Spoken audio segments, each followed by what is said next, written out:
mereka diriku selalu ditim. Bismillahirrahmanirrahim. Sahabat Risalah Al-Muslimun yang berbahagia, yang dimuliakan Allah, alhamdulillah kita berjumpa lagi. Semoga hari ini kita tetap dalam keadaan kesentausaan ketika kita menyerahkan diri kita dalam ketaatan. Kali ini kita akan membicarakan bagaimana keadaannya orang yang haid dan bagaimana keadaannya orang yang hamil dan menyusui terkait dengan saumnya ini. Kalau orang haid tentu diharamkan atas mereka saum dan sholat. Namun untuk saum ini wajib mengqadha atau menggantinya di hari yang lain, seperti orang yang sakit dan juga orang yang safar. Berdasarkan keterangan dari Aisyah, kana yusibuna dzalika, kami dulu juga mengalami haid, fanu'maru biqadha'is saumi wa la nu'maru biqadha'is shalah, maka kami diperintahkan untuk mengqadha puasa dan tidak diperintahkan untuk mengqadha salat. Hadis riwayat Muslim. Begitu juga dengan orang nifas, karena ilatnya sama, kausanya sama dengan haid, maka tentu saja hukum nifas sama dengan orang yang haid. Hal ini juga diperkuat oleh ijma ulama tertuang dalam Nailul Autar. Jadi kalau kita rangkum, bisa kita dapati tentang dibolehkannya untuk orang tidak saum adalah pertama, orang yang sakit dan orang yang dalam perjalanan atau safar. Jika dia berbuka, maka wajib qadha di hari yang lain. Kedua, yang boleh tidak saum adalah kategori mutir, ya, yang payah. Jika tidak saum, maka wajib dia fidyah. Dan yang ketiganya adalah orang yang haid dan nifas, yaitu dia haram saum, namun wajib diganti dengan qadha. Nah, bagaimana dengan tadi tema yang di atas tentang ibu yang hamil dan yang menyusui? Ilatnya bukan ilat tersendiri atau kausanya bukan tersendiri, tapi mengikuti keadaan ilat yang ada. Nah, ada beberapa athar terkait hal ini. Di antaranya athar dari Ibnu Abbas. Dari Ibnu Abbas, wa 'alal ladzi yutiqunahu fidyatun ta'amu miskin, dan bagi orang yang berat menjalankannya wajib membayar fidyah, yaitu memberi makan seorang miskin. Ibnu Abbas berkata, qala kanat rukhsatan lisyakhil kabir wal mar'atul kabirati. Hal tersebut merupakan keringanan bagi laki-laki yang sudah sepuh, yang sudah tua, dan mar'atul kabirah, yaitu wanita yang tua. Wa huma yutiqu lisyama an yuftira, dan mereka itu agar berbuka. Wa yut'ima ma kana kulli yaumin miskin, dan memberi makan setiap hari satu orang miskin. Wal hubla wal murdi'u idza khafata, dan keringanan bagi orang yang hamil dan menyusui apabila merasa khawatir. Idza khafata, hadis riwayat Abu Daud, yang menunjukkan bahwa hamil dan menyusui itu ilatnya bukan tersendiri, namun dipersamakan dengan orang tua, ya, yang payah, orang tua yang berat untuk melaksanakan saum. Ada kalanya orang yang sudah tua renta namun tetap kuat saum. Karena itu bukan karena tuanya, tapi karena payah dan tidak mampu saumnya itu yang mengakibatkan dia wajib fidyah. Nah, artinya jika hamil lalu menyusui dan timbul kekhawatiran terhadap keadaan dirinya atau anaknya dengan sebab melaksanakan saum, maka boleh berbuka dan wajib fidyah.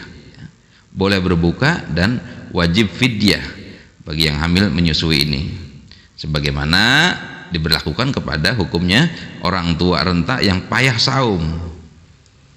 Kemudian dalam kesempatan lain Ibnu Abbas berfatwa tentang seorang perempuan yang hamil, anti bi manzilatil lati la tutiquhu fa alaikil fida'u wa la qadha'a alaiki. Engkau tempatnya sama dengan orang yang payah. Fa alaikil fida'u, wajib bagi kamu membayar fidyah, wa la qadha'a alaiki, tidak ada qadha bagimu. Diriwayatkan oleh Al-Bazzar. Kedua, athar Ibnu Umar tentang wanita hamil yang bertanya kepadanya, lalu dijawabnya, berbukalah dan berilah makan setiap hari satu orang miskin, dan tidak ada qadha bagimu. Hadis riwayat Ad-Daraqutni. Ikhwati yang berbahagia, ada hadis dari Abu Qilabah, dari Anas, dari Nabi SAW, Allah telah membebaskan setengah sholat dan puasa dari orang-orang yang bepergian dan dari wanita yang hamil serta menyusui. Hadis riwayat An-Nasai. Allah mengangkat saum bagi orang yang hamil dan menyusui sebagaimana dalam riwayat Ibnu Abbas dan Ibnu Umar tadi. Maksudnya jika dia berbuka karena kepayahan atau tidak mampu saum atau mutik tadi. Karena pada dasarnya orang yang hamil dan menyusui hukumnya kembali pada alasan tentang ketidakmampuan atau mutik tadi, kepayahan tadi. Begitu pula orang yang hamil dan menyusui tidak bisa disamakan dengan orang yang sakit, karena hamil dan menyusui bukanlah penyakit.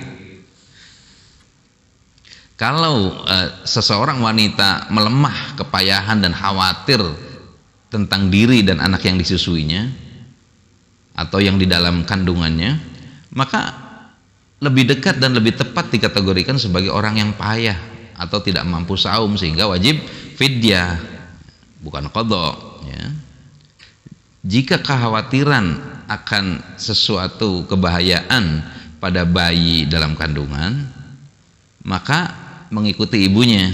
Begitu pula jika kekhawatiran berada pada sisi anak maupun ibu, maka yang dihitung ibunya saja, karena bayi atau yang dalam kandungan itu belum termasuk kategori mukallaf atau subjek hukum.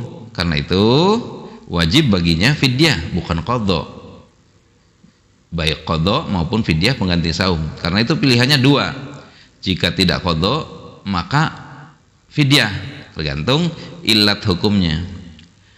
Kesimpulannya, untuk wanita hamil dan menyusui itu ada beberapa kondisi. Pertama, wanita hamil atau yang menyusui yang mampu saum tanpa ada kekhawatiran terhadap kondisi bayi yang dikandungnya, maka tetap berlaku azimah atau hukum asalnya, yaitu wajib saum.